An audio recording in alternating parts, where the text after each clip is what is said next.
Opening song, which is wonderful. Well, kind friends all gathered round, there's something I would say. What brings us together here has blessed us all today. Love has made a circle that holds us all inside, where strangers are as family and loneliness can't hide. So give yourself to love, if love is what you're after. Open up your heart to tears and laughter, and give yourself to love. Give yourself to love.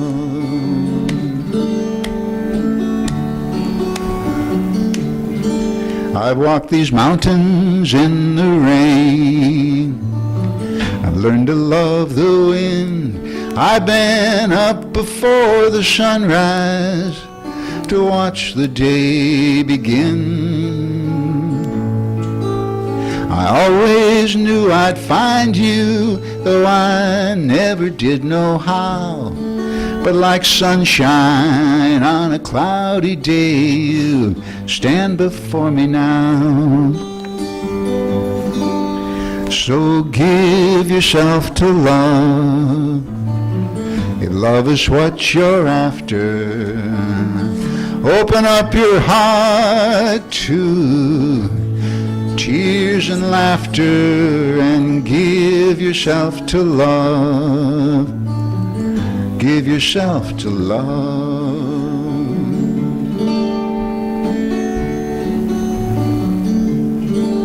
Now love is born in fire, it's planted like a seed. Love can't give you everything, but it gives you what you need.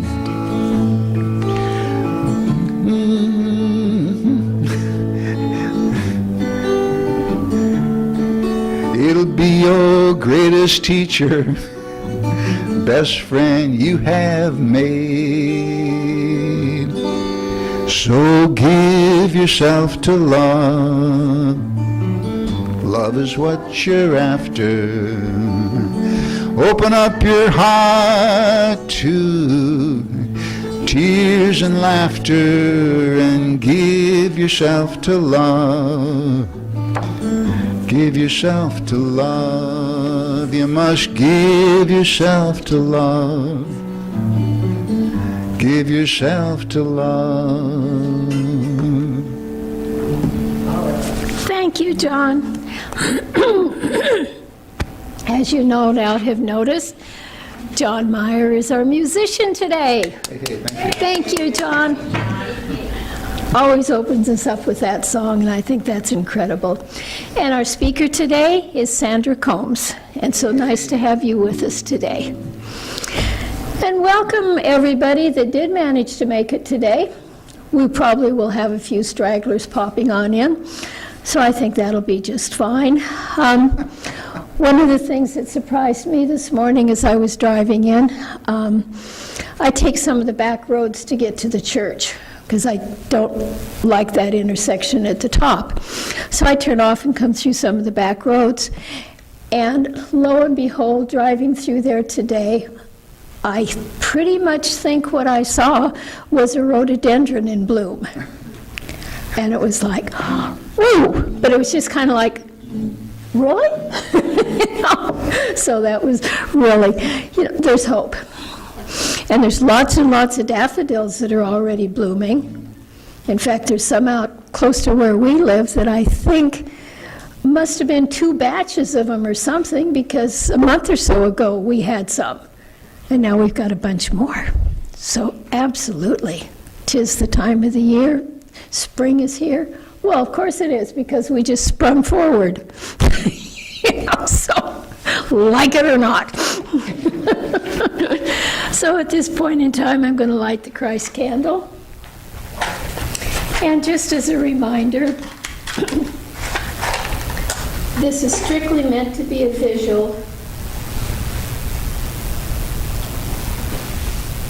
reminder of the Christ light that is within us at all points in time. It's always there to call on, to say thank you to say, oh, whoops, now what do I do? It's always there, and it's always a part of it. So that's what that one's all about. And now I'm going to ask Sandra if she will please do our opening prayer. Happy to do that. Happy. Hello, this is going to be a very interesting class, because it is going to be a class. First off, I want to say that the beach air flipped my hair all over the place because I had to get out of the car early to help my dog. So all look the same on the beach. yeah, well, I wasn't on the beach exactly, but this wind was really taking me out of my beautiful. Just kidding. I'm only kidding, John. Don't copy that. Don't put that on anything. Too late.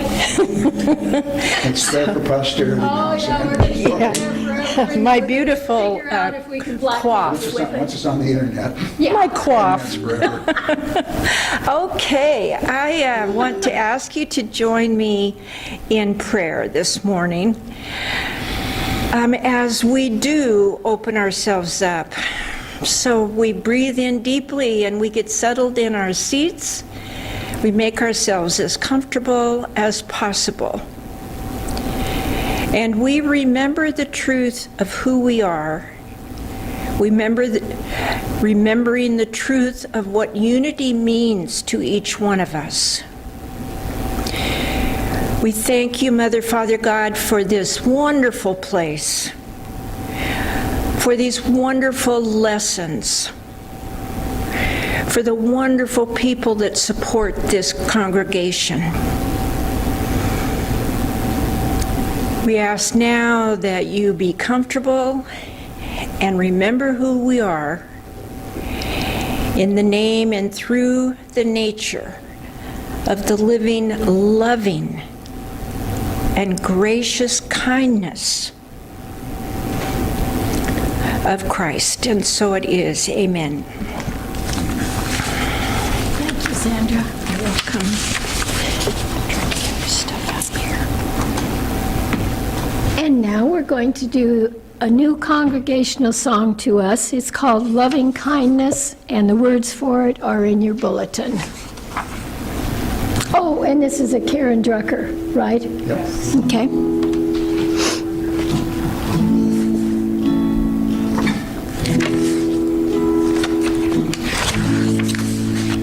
May I be filled with love and kindness. May I be well. May I be peaceful and at ease. And may I be happy. May we be filled with love and kindness. May we be well. May we be peaceful and at ease. And may we be happy. May you be filled with loving kindness. May you be well. May you be peaceful and at ease. And may you be happy. Yes, I am filled with loving kindness, and I am well. Yes, I am peaceful and at ease, and now I am happy. Yes, I am peaceful and at ease, and now I am happy. Thank you, John.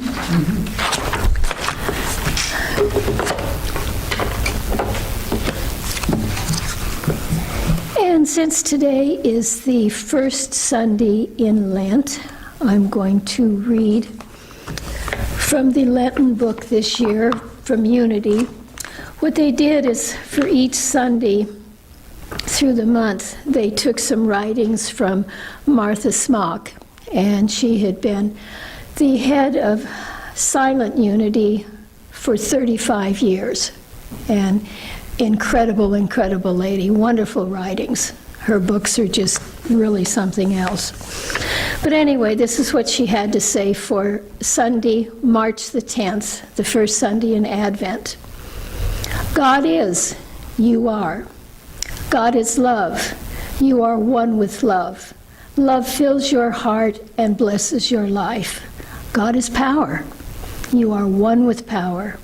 Overcoming power. The power to do and be is yours. God is peace. You are one with peace. Nothing can disturb or upset you. You are calm and serene. God is strength. You have strength of body, mind, and emotions, strength of soul. God is life. You are one with life.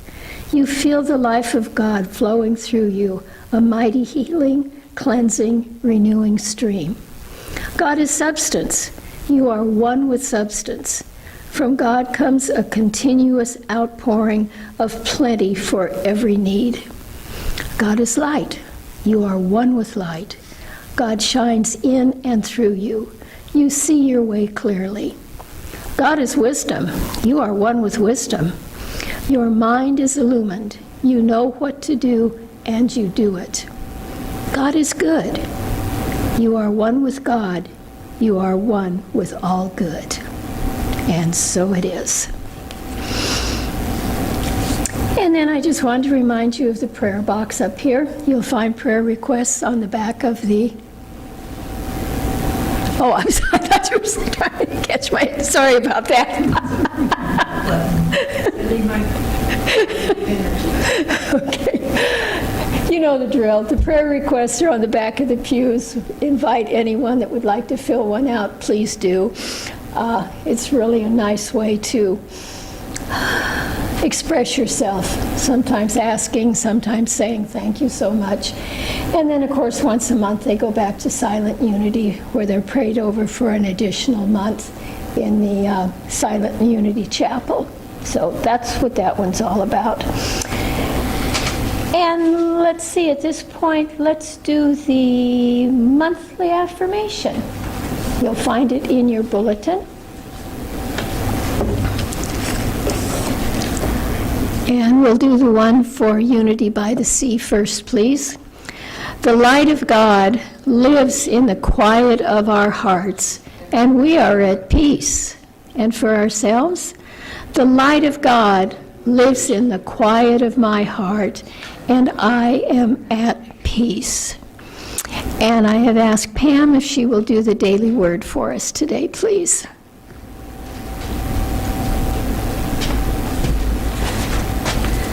Good morning. Glad to be here this morning. I got up on the wrong side of the bed, and the coffee wasn't made because I didn't set it for the right time. And 4 things went wrong, and they were all my husband's fault. And I'm late getting here, but so is everybody else. Anyway, the loving kindness song, what Judy read, it's all meaningless and crazy, and everything is fine. I told you it was. Pay attention. I told you it was okay. And then I read a head start on the daily word, and it's perfect. I see life clearly. The Apostle Paul saw clearly and taught regularly that coming into Christ's consciousness transforms our view of everything, asking, has not God made foolish the wisdom of the world? No matter how today's events unfold, I am never overwhelmed. As I deepen my connection to the Christ mind within, I see beyond worldly appearances to the spiritual truth that underlies everything. My spiritual journey begins with my awareness of the divine power that is God. Infinite divine love is so vast, so unimaginable to my human mind that I am in awe of its power within me. I see my life clearly. And from Corinthians, what no eye has seen, nor ear heard, nor the human heart conceived, what God has prepared for those who love him. Thanks, Pam. Okay, and at this point in time, we have some special announcements. Yeah.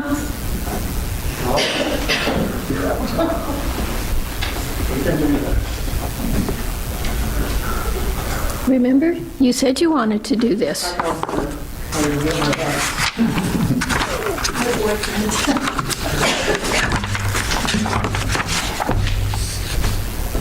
And you don't have your glasses.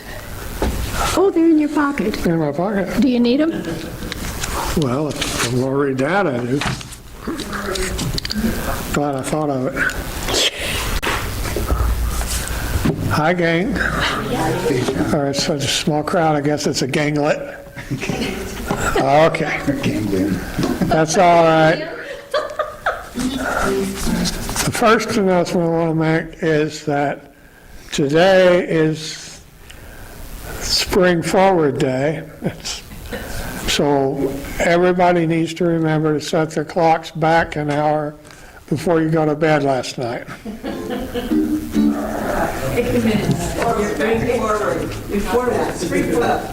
Well, I think it went the wrong way.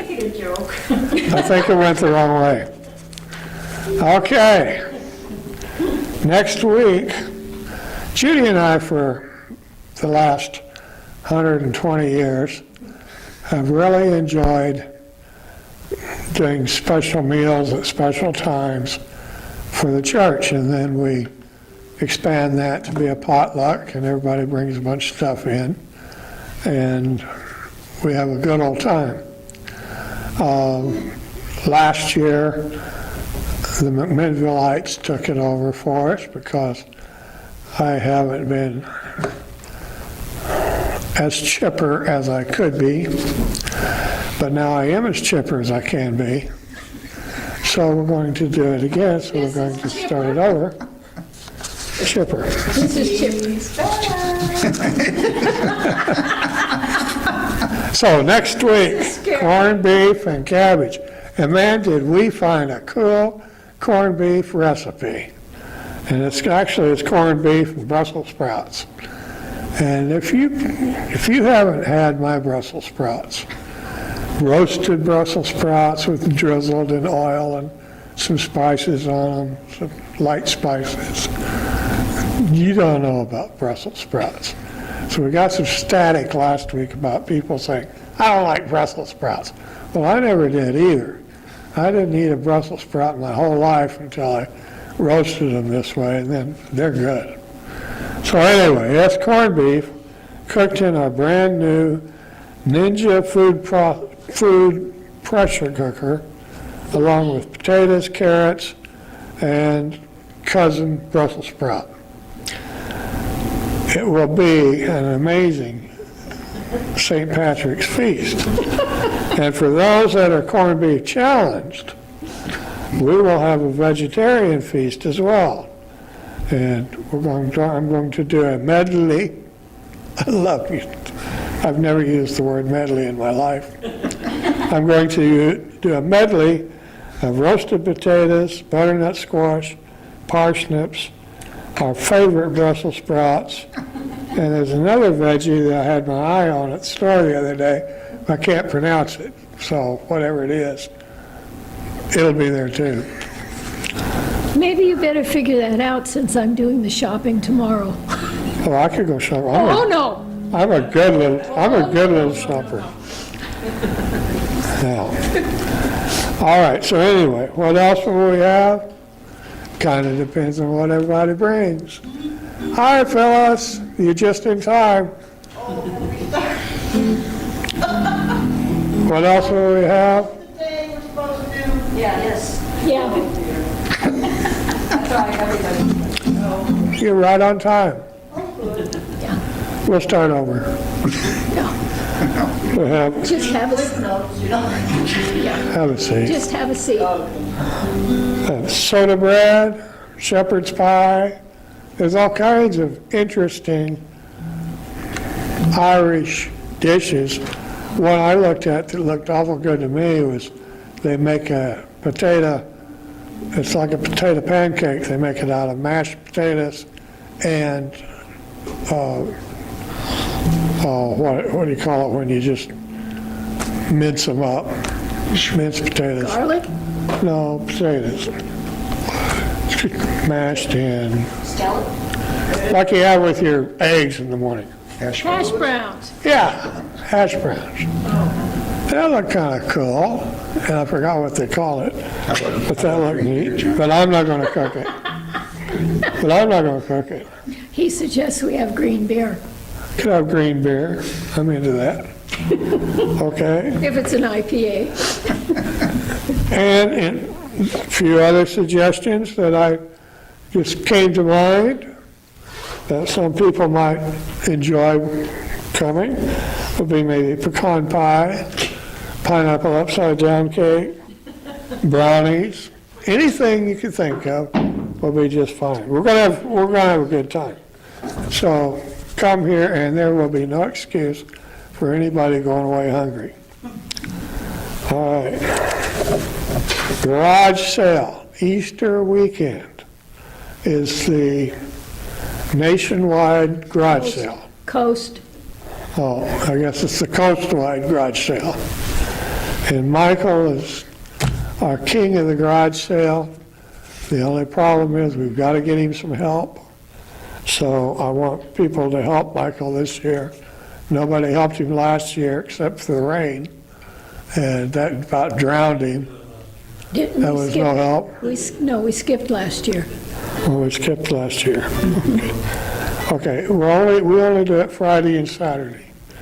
And if you've go through your garages and your closets and your cupboards and your Whatever. purses or whatever, and find all the stuff that you don't need. We don't need all that stuff we have. We look around our house, we got more stuff than there is stuff. You know, and how do you get rid of it? You bring it to the garage sale. And you bring it in here, we're going to store it upstairs here, so it'll be nice and handy to the parking lot, because we don't want Mike to have to run up and down the stairs with it. And that'll be Friday and Saturday, April 19th and 20th. But you can bring it at any time. Yeah, that's all it says. There's nothing else there. Gee, No, I'm going to go away. bye. Bye. So, yeah, we definitely need volunteers to help with the garage sale. And even though it's a 3-day coast sale, we only do it on Friday and Saturday. And Michael, what did you say the hours are, 9 to 5? Okay. He's supposed to have one person helping him on Friday. And outside of that, we need volunteers to help with this. If anybody can, it would certainly be appreciated. And now you get to do your music, I think. I forgot what it was. Wing it. That's what we're doing today. It was wing it, yeah. Wing it on. Well, last month, Sandra and I were supposed to be here this second Sunday, and the weather didn't cooperate. But when I read her topic, which was something that, what is it?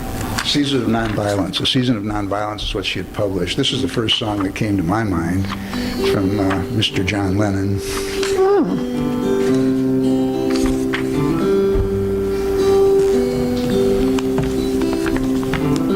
Imagine there's no heaven. It's easy if you try. No hell below us, above us only sky. Imagine all the people living for today.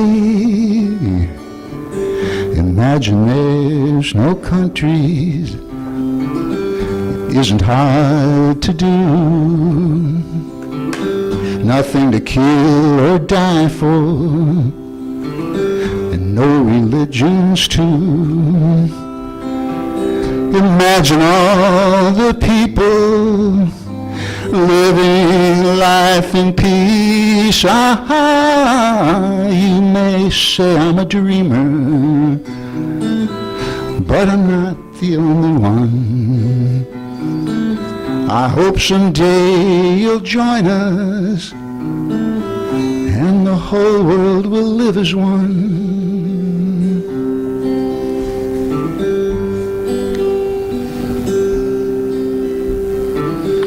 Imagine no possessions. I wonder if you can. No need for greed or hunger. A brotherhood of men. Imagine all the people sharing all the world. You may say I'm a dreamer, but I'm not the only one. Hope someday you'll join us, and the whole world will live as one. Well, you may say I'm a dreamer, but I'm not the only one. I hope someday you'll join us, and the whole world will live as one. Thank you, John. Very, very nice. Okay. And now we're at the point that it's Sandra's turn. Great. So, 'tis all yours. Pardon me? It's all yours. Oh, thank you. Thank you. Hello again. Hello again.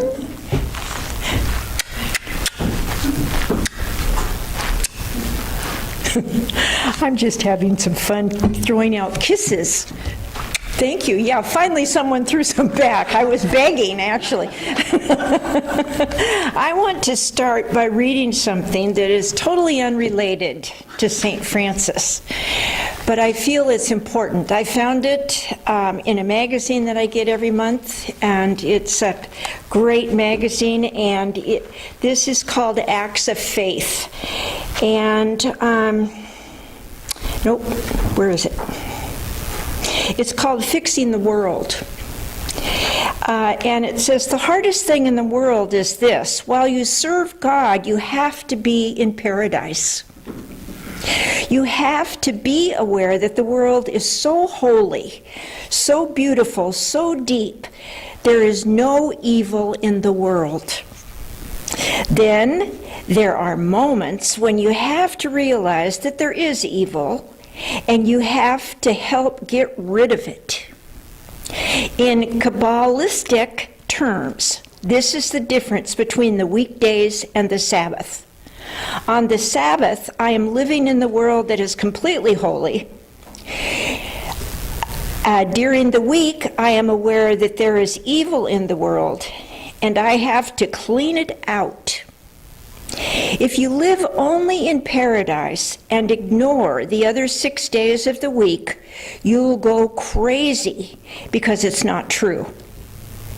But if you live only in the 6 days of the week, you're never aware of how beautiful the world is. And if you can't see that beauty behind all the ugliness when you're not the one to clean up the world, you become part of the evil. And that is called Fixing the World by Rabbi Shlomo Carlebach. And I just thought it was worth sharing because it's so close to St. Francis. I mean, it really does blend so beautifully. You probably all know about St. Francis, so this is going to be kind of, it's already 11:45, and, Okay, so if you have to go away, please just feel, but this is going to be, I hope you'll find this interesting. I hope, because it's not really like a talk today, it's more like a history lesson. So it's easy for us to claim to be on some sort of a spiritual path, but an entirely different thing to walk our talk.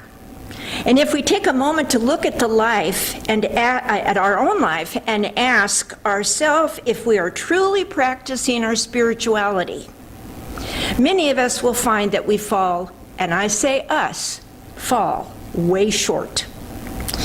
When in doubt, however, it might help to look at the life of one, St. Francis, who succeeded in walking his talk.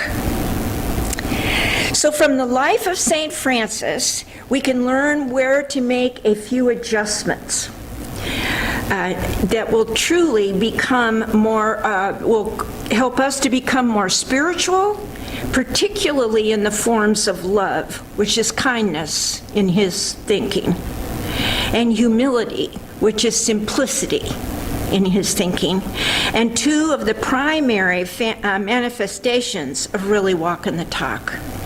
That's kindness and simplicity. St. Francis, now you're going to have to bear with me because of the Italian pronunciations, but St. Francis, his name was Giovanni Francesco de Bernardone,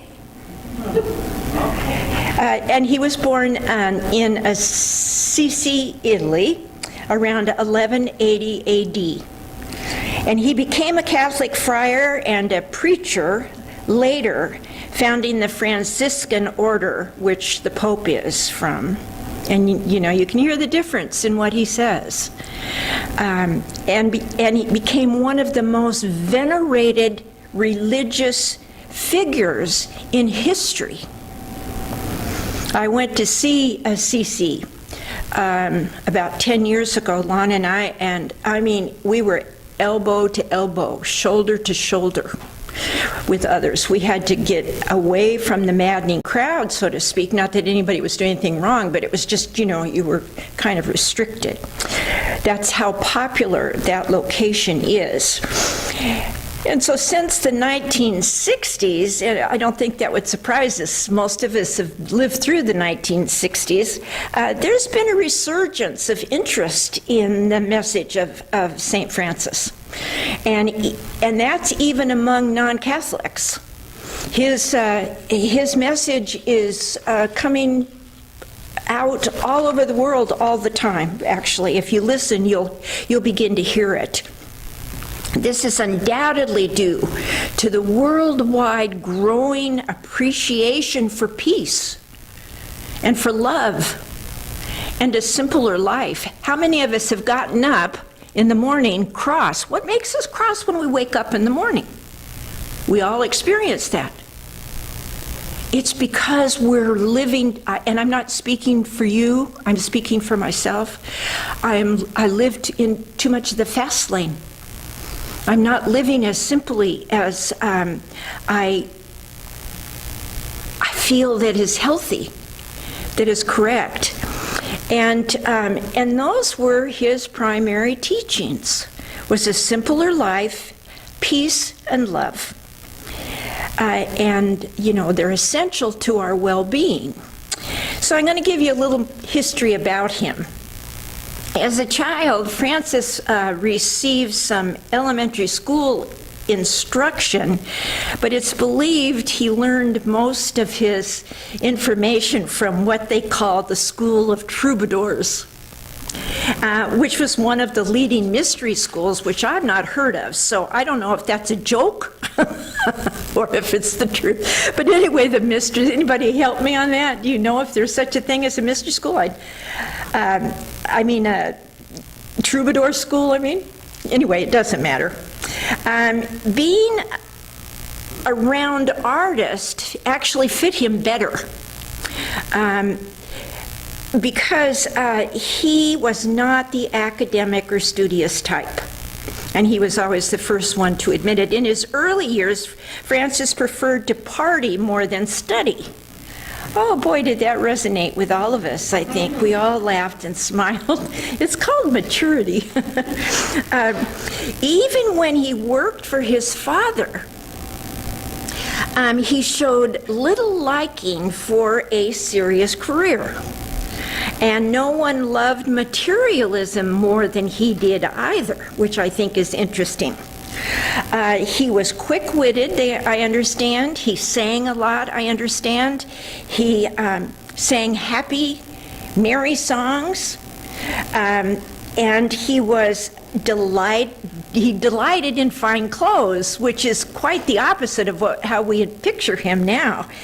And he had a very showy display, they describe him. He was handsome, he was gallant, and he was courteous. And he soon became the prime favorite. In other words, he was student body president of the nobles of Assisi. And he was also the foremost in what they would call arms combat. He was really good at that. He was the leader of the civic rebels. He was the very king of frolic. I read one place that he was described, the very king of frolic. And yet, although he spent money lavishly, Francis was already showing an instinctive sympathy for the poor, even back then when he was being playful and carrying on with his fine clothes and all. And so when he was about 20, Francis fought in a local battle. And those of you that are familiar with Italy, every walled city battled other walled cities. It was just nonstop. And he was captured, and he was held prisoner for over a year. And while he was in prison, he contracted what they describe as a very high fever. And his thoughts, that's like the demarcation, and his thoughts then began to turn to more spiritual matters. I know that if you've ever had a crisis, a physical, mental, spiritual crisis, you do get into your spiritual nature. It's an automatic thing.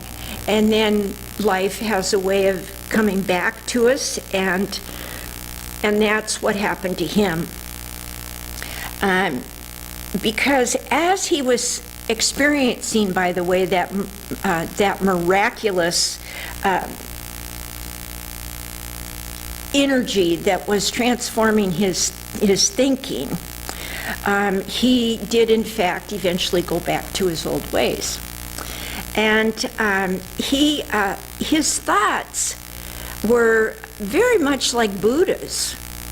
And, which Buddha was 1,700 years ahead of St. Francis. And Francis began to be aware of how empty and unfulfilling his life was. This didn't happen in a flash. It was a steady learning process within himself. But nevertheless, he soon, as I told you earlier, became distracted, and he again fell into the trappings of the outer world. But he did experience a couple of miracles and visions. And he was forever aligned then to his soul's purpose. But he had to go through this transformation. Francis began to prayerfully, and I stress that, seek guidance as to the direction in which he should take. And on one day, interesting story, he's traveling on his horseback, and he was a wonderful horseman. And he was traveling around Italy on horseback, and he unexpectedly came near to a leper on the side of the road. And he was a very poor leopard, which I assume most all of them were. And the sudden appearance of that leopard startled St. Francis so much, and he recoiled. And he was just like, it filled him with disgust, actually, is the way he described it. And he just fell backwards, recoiled. But then he began to control his natural aversion to that. How many of us had to overcome something physical, mental, spiritual, that distresses us. And he got off the horse and he went and he embraced that leopard, physically embraced him. And he gave him all the money he had in his wallet, and he gave him all of his clothes. I don't know about the horse, but I would think that maybe he did that too. And so that was the very beginning, really, of St. Francis's beginning of that life of detachment of worldly goods. So that was a very important day in his life. And about the same time, he then made a pilgrimage to Rome. And it just made him miserable to see how little bit of money was given at the basilica. And the basilica was falling down around people. And he was so distressed about that, that again, he emptied his entire money that was in his purse or on his person, and then he exchanged clothes with a tattered beggar. And Francis stood for the rest of that day fasting among the hordes of people that were outdoors at the basilica. So even though it was gradual, it was very pronounced. There were certain changes in his life, and we can all relate to that. When you look back on your own timeline, what in fact brought you closer to what it was that you were here to do. So upon his return to Assisi, during prayer one day, Francis heard a voice in his head. How many of us have heard voices? Real voice, God voices. I've heard a couple, loud and clear. And I'll quote what he heard, and it was his daily word for the rest of his life. "Go, Francis, and repair my house, which, as you see, is falling into ruin." And that's what he heard. So taking this call literally, as referring to the terrible shape that the church was where he knelt, Francis impulsively then sold his horse, so he had to have a different horse. He sold his horse and his other possessions to procure the money needed to begin the restoration of what is called St. Damian's. And in the same way, he did that at other churches too at the same time. He would raise money and then reconstruct, or pay to have these facilities reconstructed. And one of them was also at St. Mary's of the Angels.